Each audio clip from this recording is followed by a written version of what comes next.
Can't hear you, So with Nomsa. me today, I am with Carol Ann Cooper and Shireen Love Ruth. Can you guys hear me now? Yes, when Yeah. you keep Yeah. your head in a particular position. Can you hear me clearly? Yeah. Yeah. Okay, do you guys want to say hello to the audience? Hello. Hello, everybody. Nice to see you all. Good to be here again. So the topic today, guys, is life is spiritually, whether you notice it or not. Life is more than what we can see, touch, measure, or explain beneath our daily routine. Responsibilities, relationship, struggle, and achievement. There is a deeper spiritual reality shaping who we are becoming, whether we recognize it or not.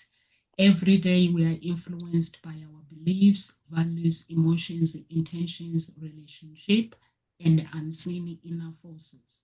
The words we speak, the thoughts we entertain, the choices we make, and the way we treat others all carry spiritual meaning. Life is spiritual. That's my favorite word. Over to you guys. What do you think about the topic? Your favorite word is spiritual. That's nice. I love it. Yeah. Well, it's just over the last 12 weeks, what we've been doing, we've explored self-awareness, our behaviors, the patterns we repeat, the decisions we avoid, the truths we sometimes struggle to face, and what we've learned about relationships, how confidence is built, what alignment feels like. And finally, we ended looking at standards last week and asking a simple question, who decides what you deserve? That conversation led us to something deeper. We realized that underneath our dreams, our goals, and even our standards, there is another question quietly waiting to be explored. What is guiding my life? Because every one of us lives according to something. For some, it's logic. For others, it's experience. For others, it's culture, family, science, religion, or tradition. And perhaps for many of us, it's a mixture of all of those. Last week, we also reflected on something fascinating, or actually I found myself reflecting from the conversation, something quite fascinating, that people working in science and people working in complementary alternative fields often measure reality in different ways. One may begin by asking, what can I measure? And the other one may begin by asking, what can I experience?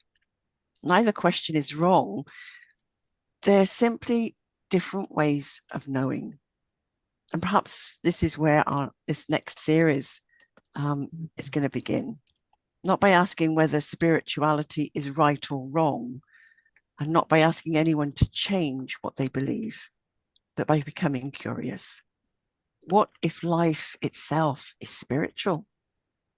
Not just the moments we meditate or pray or walk in nature, but everyday life. Our conversations, our relationships, our decisions, our work, our challenges, even our joy. What if spirit isn't something we occasionally visit? What if it is something we can consciously include in the way we live? That's the journey we're beginning today. And over the coming weeks, we'll be exploring intention, trust, receiving, spiritual authority, and what it means to consciously partner with something greater than ourselves. Not to tell you what to believe, but to explore what becomes possible when we become curious enough to ask new questions. And perhaps the first question is simply this: if life is already spiritual, what changes when I begin living as though that were true? So rather than asking, do you believe in spirit? I'm going to explore what changes when you consciously include spirit. And so to open up this conversation, there's three questions I'd like to ask, and then just open up, see where you sort of thought about with this topic as well. But when you hear the word spiritual, what comes to mind? Do you think spirituality belongs only in places of worship or quiet reflection, or in everyday life? Can someone be deeply spiritual without following a particular religion? So it's just a key thought. Perhaps spirituality isn't something we do. Perhaps it's a way of relating to life. So I'm just going to open up the floor Mm. and see where it Mm. takes us today. Yeah, such an interesting topic and very deep. And we like to perhaps, and I suppose what was coming to mind was how for centuries we've separated this logic and emotion, right? And yet we know in current research, logic and emotion, we cannot make decisions, good decisions, without having in a sense of a decent feeling within us, right? We're actually activated by emotions. And our thoughts, even though we think they are the most important thing, they actually have a very little part of our brain. Our consciousness actually takes a very little part, or at least our awareness of that consciousness. Everything else happens outside our awareness. Even right down to the idea that that when we make a decision, if you look on MRI, that we can, a progressive one, you can see when the decision is actually made and where it will move to. Often what happens is about 2 or 3 seconds before, there's already a shoot within the brain to say, this is where this person's going to make this decision. So there's something that happens outside our awareness. So it's almost like something comes up, everything comes together, and a whole lot of information is processed, which is always outside our awareness very often. And then we think, I've just consciously made a decision. Actually, decisions are often made way outside our awareness, and they're influenced by what's happened in our lives. It's in every aspect of our lives. And so, yeah, I love that question, which was really about, when you think about what are dreams? Well, what are they? Dreams are not something we can hold our hands on. They're not technically logical. And yet we follow them. We call on them. We want them, right? We feel it and we go, even if you have a dream that's logical, you're still dreaming something that's illogical to create something logical. So it really kind of sets us up as the idea that I think is we're actually designed in the way that we are to experience spirituality, whatever that spirituality is in our definition of it. Maybe because of the way we've defined spirituality as something separate from ourselves in a way, instead of saying, well, actually, spirituality is who we are, and everything else is included within that. So I kind of think, well, if we walk in the realm of spirituality, then we would see everything in a different way. And I loved your question. What happens if I believe? What comes when I think about it, but also what happens if what changes if we start every day thinking that we are spiritual beings, right? That everything is spiritual. And that was kind of I kind of did a real deep in moment for that minute. And I thought, well, yeah, that would be that moment of just absolutely feeling, right? Absolutely feeling the moment, using stuff that's outside ourselves to just be in the world. And I suppose what I start to think about when I do that, and of course I put my neuroscientific hat on, And of course, I know that often our feelings, whatever we feel, is all to do with proprioception. And we know that there are so many nerves in our brain, more than what's actually in the whole of our brain, in this one area, the cerebellum, which is actually demarcated to where we are in space, how we feel the world around us in a different way. And it's those intangibles that are very hard to actually take a grasp of. They just give us information and then we move with that. So I think for me, the idea of spirituality is that we've created a separate word for something that may not be separate. We've taken it as religion, we've taken it as this, but actually, no. Actually, the deeply spiritual stuff is that stuff when we feel in alignment, when we have a feeling that actually correlates with what we're thinking. When we have those two things together, we have what seems like a deeply spiritual experience. So yeah, that's where my thoughts were going, and there's lots of things going on in my head right now, and I don't know which one to give you first, which is what happens when you give us some questions. Carol Ann, it really does send me on a little spiral. But one of the things, and I think what, it is really for me about this idea that when we bring mind and emotion together, there's this beauty that we start to see. Like if we see a cup of tea and you start looking at it and you go, that's a really interesting cup. Oh, and you start to see it for more than what it is. Oh, there's a lot of electrons that make up this. All of a sudden, you're starting to really make a connection, as you said, is it the relationship, right? Is it the relationship? Yes. It is how we look at things and the relationship of how we are with it that I think is the spirituality that comes from it.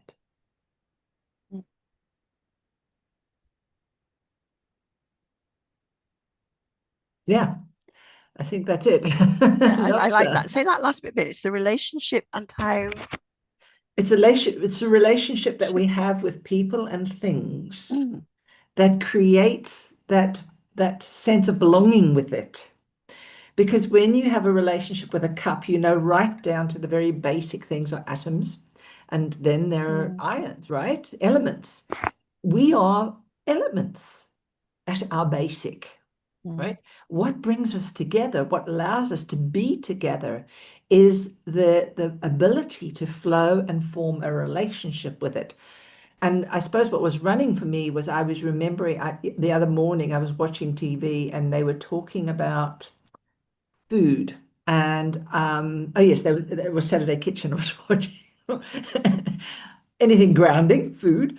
And the person was from Ukraine, and she was talking about she's just written a book going to Ukraine and writing the stories and the stories behind the recipes, right? right. And how and it started me thinking about when people come to a foreign land, the first thing they do is they try and find foods from their country, like I did. I tried to find foods from Africa. We've just bought samp, right? Because I like to have some South African food. What's the reasoning behind that? And I realized the reasoning is that it's about giving you still that sense of belonging, that sense of relationship. And I was sitting there and I was listening and the tears were running and I thought, why are the tears running? It was ridiculous. But it wasn't. It was really because I'd asked myself the question, what does bringing food bring you? And it was that sense of that you're ingesting the spirit of your land, right? And that's when I had this absolute flood of tears just come. I mean, I didn't cry, but it was just, oh my goodness. My partner looked at me and said, oh, and he was busy saying something and he's just, okay, I'll give you a minute. I'll give you a minute so that you can just work out what's going on for you, because obviously something's just gone on. And I think this is really what it's about. It's that relationship. And we don't, and most rituals whether it be Christian, whether it be whatever, often is about ingesting something, right? Okay. So there's something about an ingesting, and we know that, you know, doing the particular one which we're talking about, the actual prayer stuff that we would do, what is it, the calling of the rain, you know, commanding the rain and the winds and the earth, you have to take wine or a cool drink. So there's something about that partaking of that creates that other aspect, another bond, but it's all about a relationship to it and about an ingesting of it. I think that comes to mind around spirituality as well. Okay. Namsa. I don't know where that went, but it went somewhere. It's like, okay, oh, I love it. Namsa. I like the story about the food, Shireen, that the woman, she was fascinated about the food and wanting to, but actually what they were meant to do is because and when you entered someone's land, you're not supposed to focus on your land because you cannot connect. I cannot connect with the South African land, even if I buy food in this country. All I need to do is to introduce myself to the land of United Kingdom. So the land of United Kingdom can link itself to my land and welcome me to its place. So I don't acquire problems while I'm in the country, to protect the land, to protect me, and all these things. I like that when you say the tears were flowing because there was this connection. They were trying to connect with the spirit of their land. And I had my notes here. I don't know why I've put them. Oh, Carol Ann, the question that you asked, what was the question? The last question you said, can someone be spiritually... Can someone be deeply spiritual without following a particular religion? Yeah. We're not allowed to be spiritually actually without... We're not allowed to follow religion. God wasn't religious because apparently religious is made up. If you look at it, Jesus' story has no religion. It's just him spreading the word in the world, healing and going around the world with everybody, mixing with people. But people, what they have done now, they've created religions and their rules and whatever. Everybody follows different things. But for me, when I was like going through human blood sacrifice, when God saved me, I realized that in his own world, throne of grace, there is no religion. It's just him and you, your soul. He loves you for you. You create your own heaven with him. Whatever you create outside him, life is spiritual. What you bound on earth, whatever you create, it becomes an idol. It's no longer about this, it's a spirituality, but it's your own idol that he can close the heavens on for you when you want to enter his kingdom. So that's what I understand. But I like this topic for me personally because I think when you go deep and understanding like life is spiritually is my favorite. There is a woman who actually has a channel that life is spiritually. And it's only for you to understand because people limit themselves what they know about their lives. They think that's what they are capable of. When you dig deep about yourself, with the things that you can do, and trying to truly understand your creator, how he created you, that's when you become to understand that life is more than your physical body.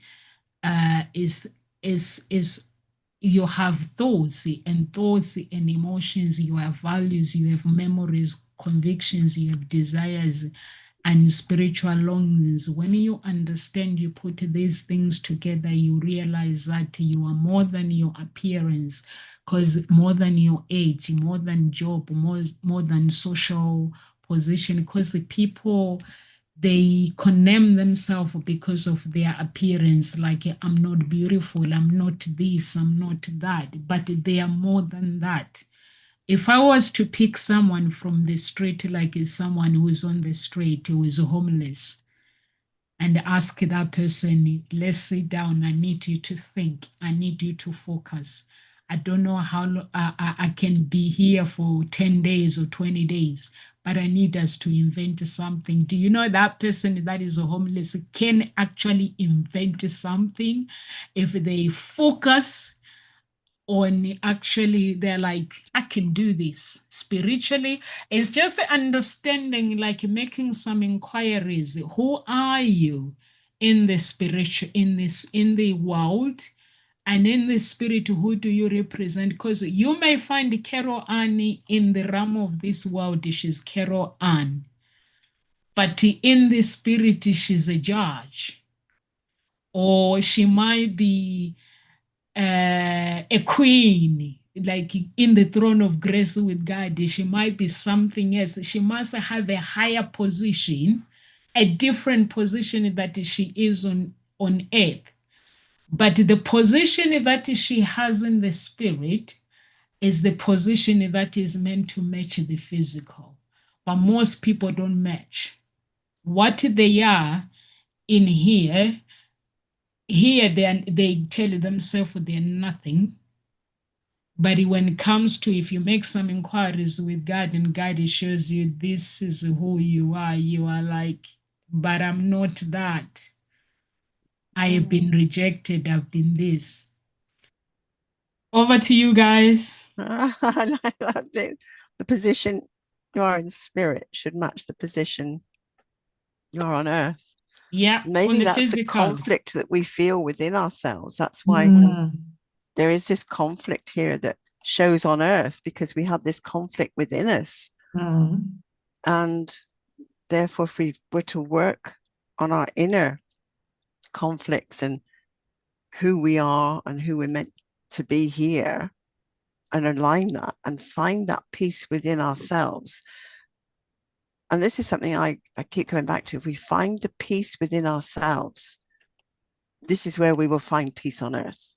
But everybody focuses out there and says, I want peace on earth. And they're constantly focusing on everybody else rather than going in. Because while somebody does not have that peace within themselves, there will be no peace on earth. Because I believe we have that responsibility, each one of us, to go in and find that peace within ourselves, create that peace, find it, work on that tension that is within us, and release it, free it up, so that we have that peace. Because only then will we have peace on earth. And so I love that way that you put that there, because it's like, oh yeah, I can feel that. I know there is something more to who I'm meant to be here on earth, and I'm going, there's something in this human form. But that is, there's a quote I've got by Pierre Thiel, I can't quite pronounce his name, Teilhard de Chardin. We are not human beings having a spiritual experience. We are spiritual beings having a human experience. And I remember hearing that years ago, going, wow, really turned things around for me. And so it is this experiencing ourselves in this human form. And this is where our learning comes in. So, yeah, go in. Where is that peace within ourselves? And I often, after doing work, inner work, I find that as another level of peace. And each time I get this deeper level of peace, I'm going, gosh, how much more peace can there be? And it just gets deeper and deeper and stiller and Yet another more piece. quiet. Yeah, it's beautiful. But what you said, Noms, about life is spiritual, or what you create on the outside is an idol. I've never sort of thought of it in those terms. That's a great sort of thinking there. Life itself is spiritual. And that So, can block your destiny as well. mhm, It can cause limitation if you want to go up, because now it's fighting with your originally destiny. So mhm. if you create something else outside, so that fights against each other, then you're stuck. Yeah, so stuck, and there's that tension of what Mm. should be and what isn't. And again, there's that piece isn't there, but it is becoming present. And there was something else she said. Life is more than the physical body. And I think what we need to realize is there's different ways that we have that knowing. And because we have all different ways of being, as I was saying earlier, scientists think of things differently. They have different standards. People who are in the complementary field, they have different ways of looking at it and giving meaning and have different standards to explain things. So this knowing, there is a scientific knowing. Maybe if you're a science, for you, you're asking the question, what can I observe? What can I test? And what can be consistently measured? And for you, that's your way of knowing about this life and spirituality.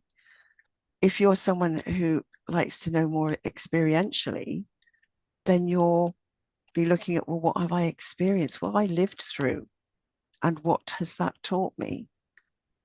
So we each have different ways of knowing, and it doesn't make someone else's wrong.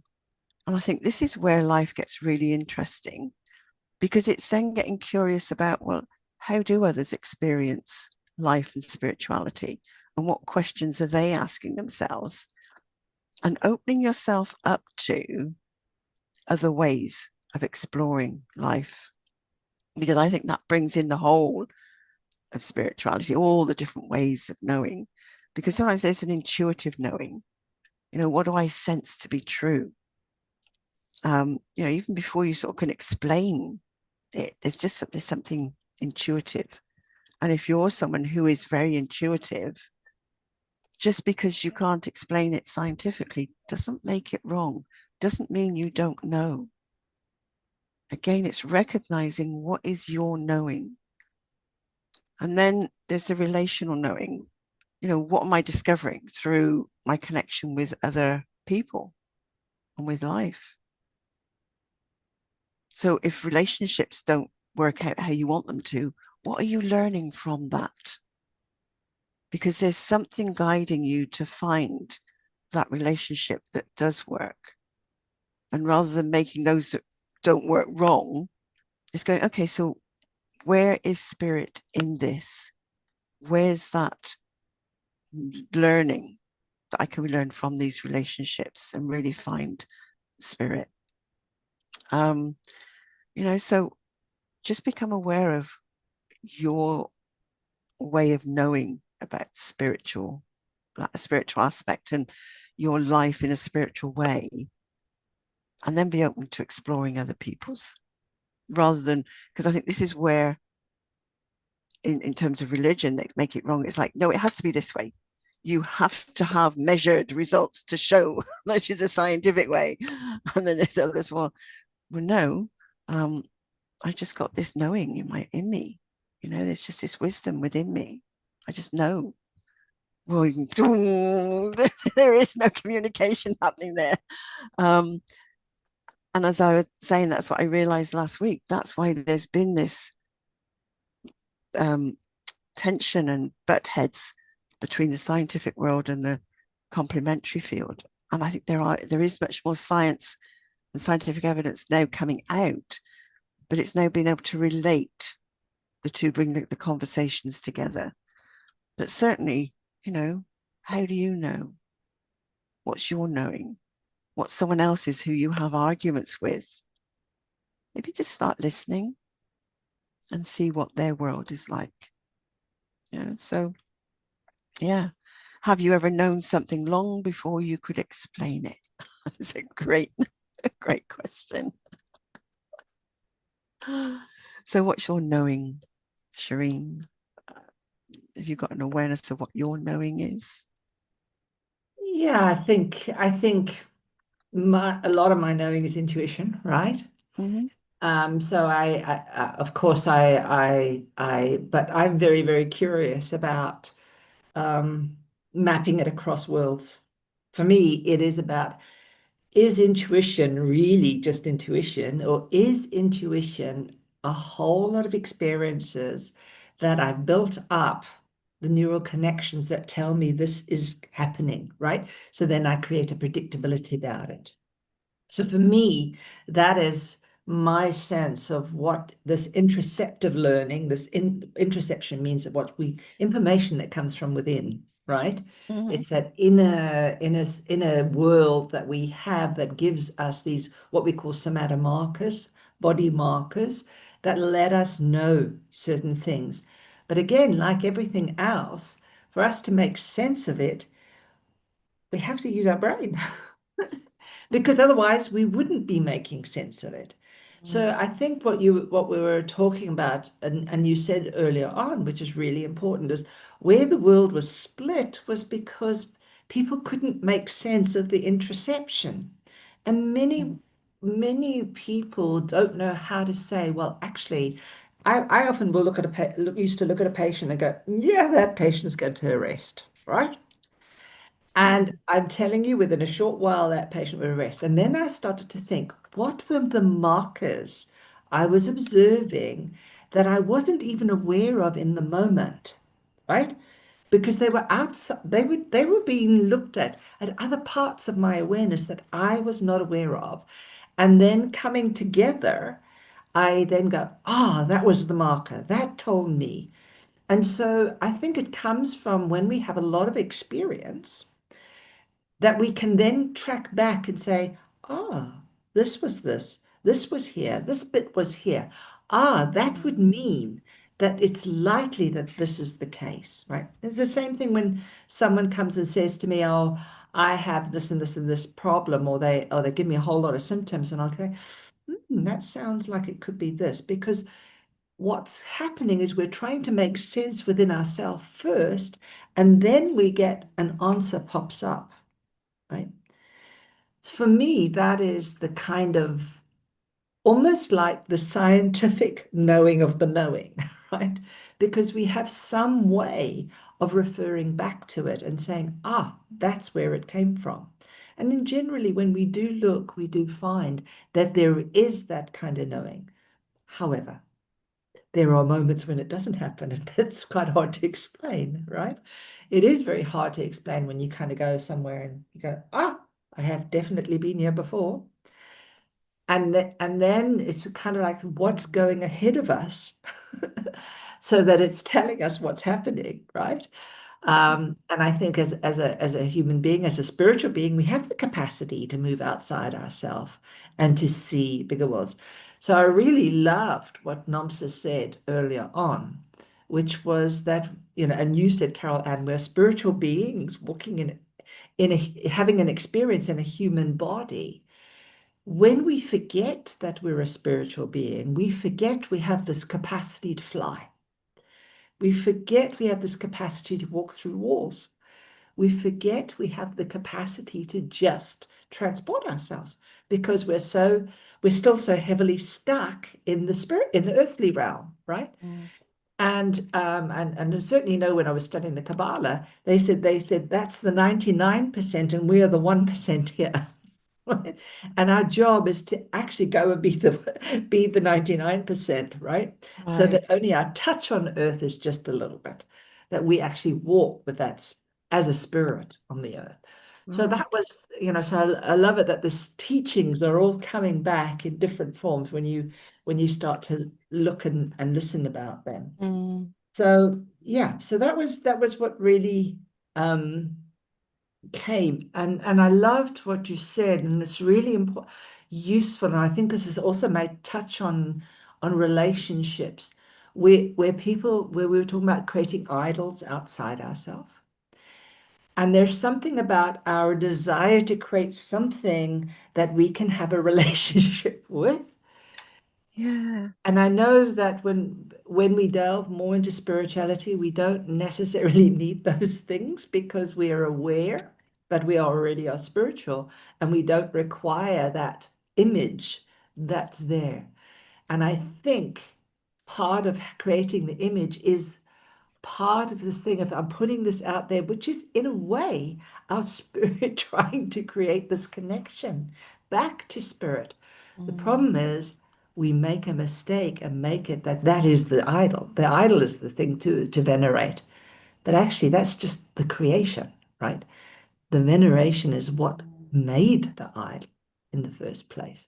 So that was the bit that kind of interested me a lot when you said that, Namsa, particularly the creation of the idol. I thought, so from a perspective, how do I see that from a perspective of spiritual and relationship and what it is, and this desire? We all have a desire to create, right? And we all have a desire to make sense of things. I know when I do my work and I ask someone to draw something, often when they draw something, it's the jumble that's inside them comes outside so they can look at it, right?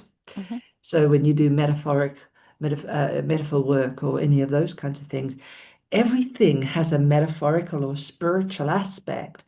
And when we look at it, we can actually ask and get information of that idol or of that creation that we're creating, and we can move it into more of a freeing up of information within our system without us even knowing that it's freeing up, because we are this, we are actually, as I said, these atoms. We are the atoms, we are the elements, which have no boundary. So I loved it when Namsa said we are boundaryless. We are boundaryless. We just forget it all the time in the sense of being closely bonded within this physical form that we are. So yeah, those were the things that started to take me into a nice deep reverie when I was thinking about that, and thinking about how as a spirit living as a human experience, what are the other things that might be helpful in allowing me to be more in the spirit realm and having less of the tangibility on this realm. Not of a presence, but of a different sense of a presence. The presence doesn't have to be a solid presence. It could be more of a flowing presence, like a wind or something like that. That was just just my perusing at this minute in time. So yeah, that's the question that's sitting there for me right now. Nice. And I loved your thing, Namsa, introducing yourself to the United Kingdom. I definitely wrote it down. I thought, that's interesting. So if I had done that, and if I do that, or if anyone comes here and they do that, how does that create the new spiritual relationship with your new land?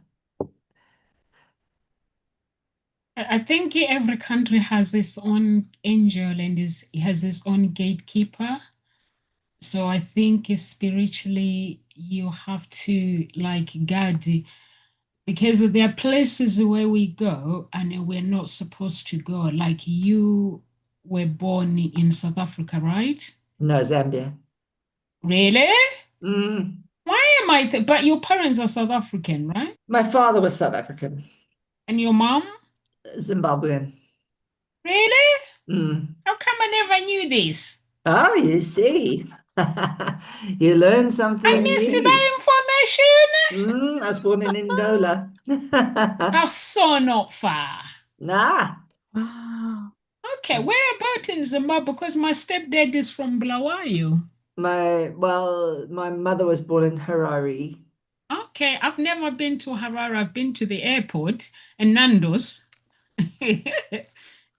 It's I very. went to school for 2 years in Gwelo, or It's Gweru very it is English now. like. It's very United Kingdom, Harare. Yes. When you are there, it's like you are in the UK. People are more, they are more like out there mindset wise. Mm. I like that. Okay, I've learned. Actually, I feel like I've missed out on life. Carol Ann, is there anything I need to know about you? Don't know. Maybe Is it'll come out one day. one of your dad or mom Irish, or they're both English? Both English. Okay. Yeah. Now okay, awesome. Yeah. Okay, I don't like miss out information. I like to know. I seek to understand the things. You see, I would have. So you and Miles are from the same country. Mm. Okay. All right. Small Awesome. world, eh?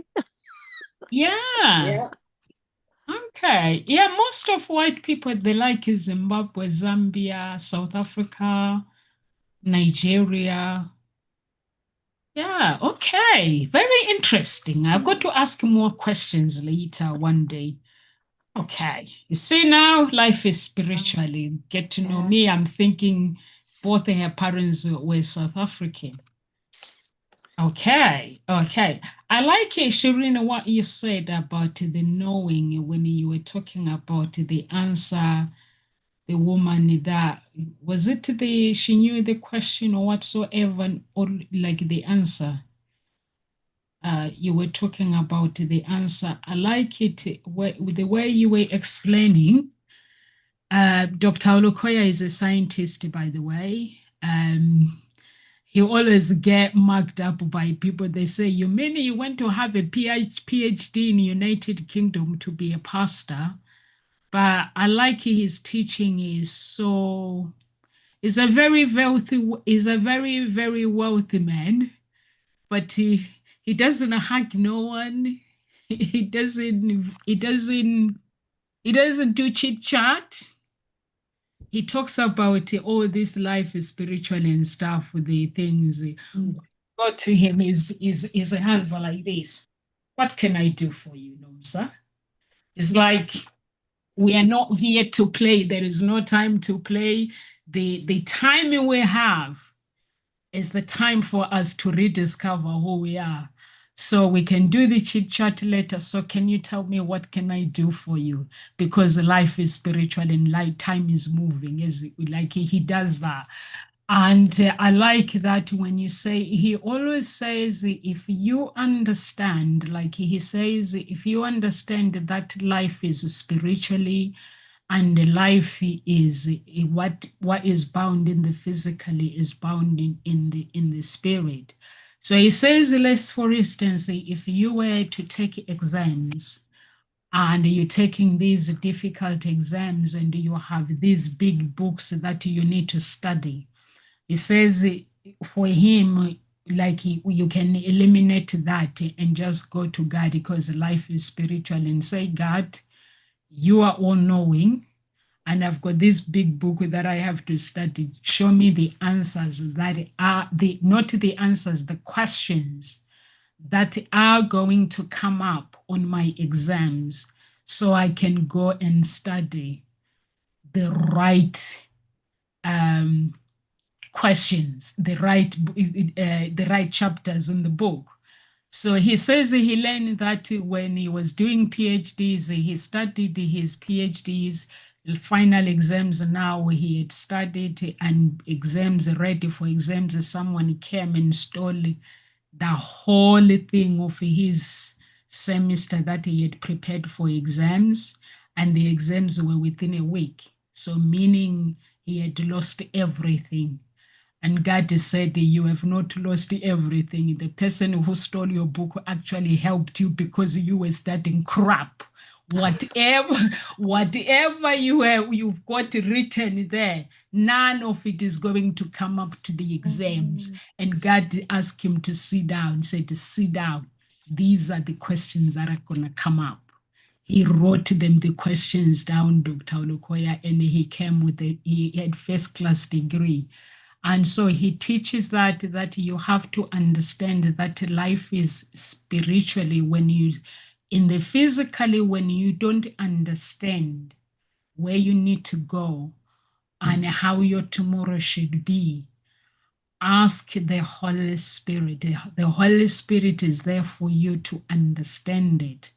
But the reason why I put the idol as well, the idol, when you have images that you have created, now the spirit of the truth now moves away, turning his back, is no longer wanting to help because he's very jealous. So you have to, like I said to you, you have to understand who you are in the physically and in the spiritually, also the garment.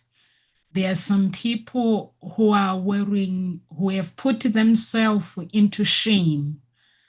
They had garment of glory, but now in the spirit, they are wearing the garment of shame, which is they become naked because of the disappointment and condemning yourself. So, or sometimes if your life has been, because people don't know that life can be swapped. I don't know if you guys are aware that life can be swapped. Your destiny can be swapped. Can be swapped. Yeah. Ah, okay. Yeah. It can be Yeah. swapped. Like when I was going through sacrifice, I mean, my life had been swapped, which I wasn't aware. It was then and now I was asking God what is going on, and now He's showing me that my life has been swapped with this one. That was my cousin. They now wanted to, like, you see what I'm doing at Ngozi talk shows now, and everything that I'm gonna become later, that person would have become me. And me, I become zero, nothing. So you have to claim, it's like you call yourself Carol Ann, wake up. So you always, every time Dr. Olukoya says you need to always call your finances back to you. You should always call your intelligence back to you. You should always call your glory, call yourself to wake up. So when you call yourself to wake up, because if you're sleeping in the spirit, there is no way in the physically you can be at work. So always call yourself out. If you have a business, call your business out. Call your customers out to actually redirect your customers to you. You are reminding your life, how your life should be. So he always says that. And that's what I do very often. It's like when I'm stuck with something, I always remind the Holy Spirit. Sometimes the Holy Spirit can go quiet, very, very quiet, because when it goes quiet, there are some things in the physical, like let's say, Shireen, if you want to build your business, take it to the next level, and you ask the Holy Spirit to teach you. But if there is something, a block, or let's say I'm in your life, I'm the block of your business. So sometimes it will go quiet to not respond, but it's not that it's not responding, but it is trying to show you that no, your business is fine, but Nomsa, she's standing in your way. She's the one that you need to remove. So it's focusing, but people don't. When they have problems, they go, they panic. So you're not supposed to panic. It's where you're supposed to concentrate, because life is spiritual, like you said, the inside of you. The answers comes within you. But if you're panicking, you're condemning, like Carol Ann says, don't make you wrong, you're making you wrong. So when do you get to, can the answers come through to you? They wouldn't. Like when we've been doing the earth prayer, I don't know if you guys have been doing it. I've made some discovery about the people that are in my life, that these people, they are not supposed to be in my life. They are distraction. I don't know what you guys are discovering, but for me, I'm actually enjoying this thing. I'm like, this person came to my life, but they didn't come. They came as a helper, but actually they came to divert me where I'm supposed to go. Now the Holy Spirit is showing me that they didn't come as your helper, they are your enemy. They came to actually divert you where you are supposed to because they want you to belong to them. Mm. Mm, So I'm thinking, mm. okay. But you guys, by the way, you are supposed to be with me. Oh, glad to hear Good. that. Yeah, we know that, yeah. That would be That's why we're concerning. still here.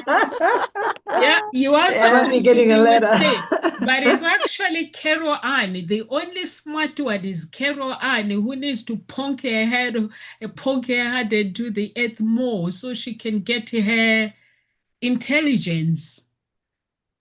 She's actually the smart one. But I don't think she's a She figure that is, out. definitely. She is not using the earth, Shireen, because if she has, she would have discovered the truth. Mhm. Yeah, and that's opening up and realize how closed I was, but I needed to be there because now with this opening and where I'm opening up to, what I'm realizing gives me that grounding to be with people who are so closed and struggling because I can understand it.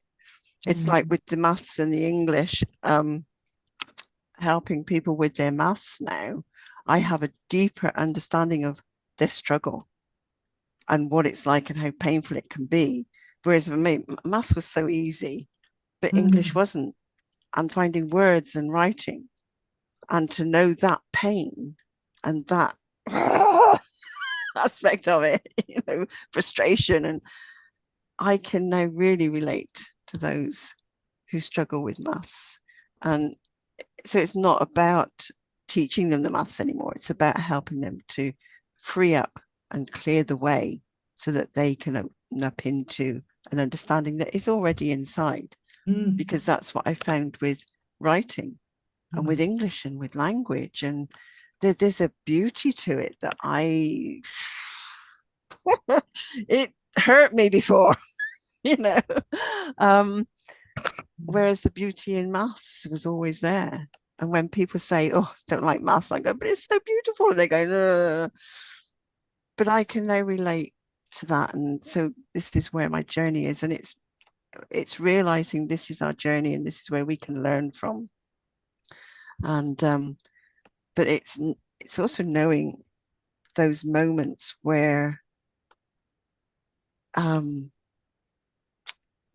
we are connected. It's sort of knowing that we're connected to something greater.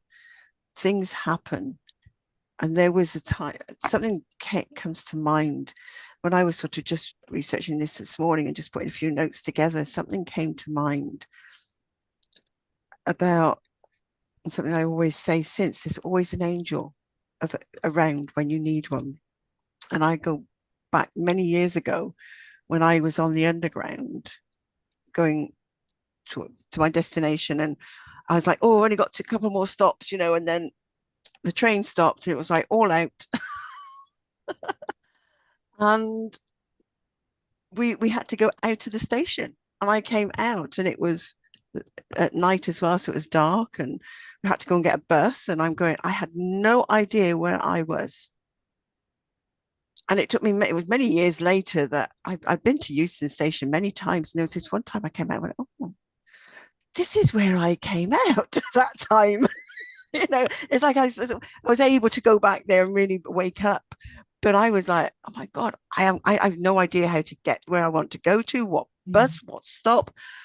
And I was told a particular bus, so I was waiting at a bus stop for this bus. And eventually when this bus came, that I was told, no, not this bus. You need one over there. So I went over there to a bus that was absolutely heaving with people trying to get on. And I was I don't know, I just found myself talking to this lass. She grabbed me. We went in by the back door. She said, "Oh, you don't need to pay if you've been turfed off the underground." And I was like, "I didn't know that because I'd have gone paying." And she knew where I needed to get off. She was getting off a stop or two before me, but she was able to say it. So she was there with me on the bus, and I found my way to where I needed to get to. And it was like, wow, somebody showed up. There was an angel showed up in that moment. And there was no panic for me. I remember it was just, I was present to, okay, I'm here and just waiting. And as I say, this was many years ago, so I hadn't done a lot of this work then, but there was just this, I guess, something inside of me that knew something, it would be all right, and that somehow I'd get that guidance. And so that often comes back to me. You just never know when there's an angel around. And we forget that human beings show up and they are our angels that support us. You know, that's the wider spirit, that bigger spirit that we're all connected and part of, that in that moment comes. But when we go down into panic, we shut off that connection. You know, so I'd just like to, I'm just going to clear. Yeah, absolutely, absolutely. So to round up for today is like, today we've simply opened a door, not a door into religion or philosophy, but into a different way of looking at life. And once we begin seeing life through that lens, another question naturally arises. If life is constantly speaking to us, how do we learn to recognize the different ways it communicates? And that's exactly where we're going next week as we explore, how do you know what you know? I'm looking forward to that. How do you know what you know? I'm going to just wander off and say bye-bye to everyone. And I'll see you all next week. Next week. Lovely. Thanks, Shireen. Yeah, I think, Carol Anne, for me, my words of encouragement for people, what you said, we always have angels around us. We just have to be alert. That's why God always say in the Bible that never ever look down on anybody, because I might send, I might come through somebody. God may come through somebody. And he may say, like, if I'm hungry, he says, if your enemies are hungry, feed them, because he may come through your enemy, so, or a stranger. So you never know who your helpers might be. But in general, angels are always there with us. It's just the knowledge that if we don't know, me, like when I was growing up as a child, I used to, because I started fasting when I was young. My parents took me to church, and then I started following the preacher. Whenever he says fast, I fast. And then now the angel of God will come and communicate with me and guiding me to my destiny, because the angel of God is not like a parent. It does not, like say, your parents communicate with you. So he would tell me my destiny, what I'm supposed to be doing. I remember my mom got me a job with my uncle to babysit my cousin. And the angel goes, are you going to stay here? I'm like, they got me a job. What am I supposed to be doing? Goes, no, that's not your destiny. And then now the angel of God is teaching me to train my cousin before I leave. So I'm like, where am I going now? So then I trained my cousin about life. My cousin ended up in Europe as well, which he walked 2 hours hearing my voice in my head for his exams. And I said to him, if you believe that your parents are going to change your destiny, they will never change your destiny. They can finance it, but you got to be the one that seek the information. So he started seeking the information, and he walked for 2 hours. I was already in the UK. He didn't call me, just went. My cousin said, I've got to seek information. He went and passed the exams and came to the UK. Actually, I'm proud of him. Mm. But that was, and then for me to come here now, is the angel of God is saying, you got to leave the job and go home. Go to your mom now. So then my mom tells me off. She goes, why did you leave the job? I'm like, do I tell her you asked me to leave? And the angel says, no. And mom tells me off. I'm like, but she's telling me off. And the angel of God tells me it's your destiny. She needs to prepare you to go. Tell her you need to go. You need to travel overseas. And then I travel overseas. I buy my ticket and then I come here. But if the angel of God did not tell me to leave my uncle's house, I wouldn't have left. I wouldn't have played the football. I would have stayed in Africa. I think it's just listening and believing in yourself that within you, God can communicate with you. That's all I live with you guys. Listening. And whenever you have problems and surrendering everything, not getting angry or get upset, get worried, which is the hardest thing to do. Nomsa is a master of doing that, by the way. Yeah. Because she has gone too much problems. Carol Annie actually is the one who taught me that. I just, when I have problems, since my university degree was held, since you had a chat with me, I just go with the flow, but I still want where my destiny is to be. And that has helped me a lot. I think you were in my life for that, because I was like, when you were talking to me, I was like in my heart, what is she talking about? I have problems and she's telling me, is there anything that is activated these problems? So whenever I have problems, everything goes down. Is there anything that is activating this, Nomsa? And then I just silence. That's the trick. It's just the secret. Just get present in that moment. Yeah, be present, not blaming anybody, not blaming yourself, and just stay focused and ask, let God be God. Something just quickly come in my head with that story that I told. I think because there might be people thinking, "Whoa, why don't you get a phone out?" You know, but there was no phones like we have today in that moment, all those years back. They weren't smartphones in that moment, so I could not bring out a phone that would let me know where, or I could, like today, I'd be able to put in there where I am, what, but go on to TFL and say what bus do I need to get to where I need to go.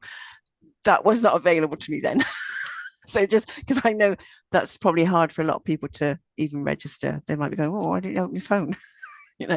So yeah, it was that many years ago that it happened. So, and I think even now as well is hard to phone, because sometimes phones, sometimes they don't get through. They don't get through. That's right. So you just need that one person that shows up for you. Yeah. Just be present. Yeah. So thank you, everyone. Great topic.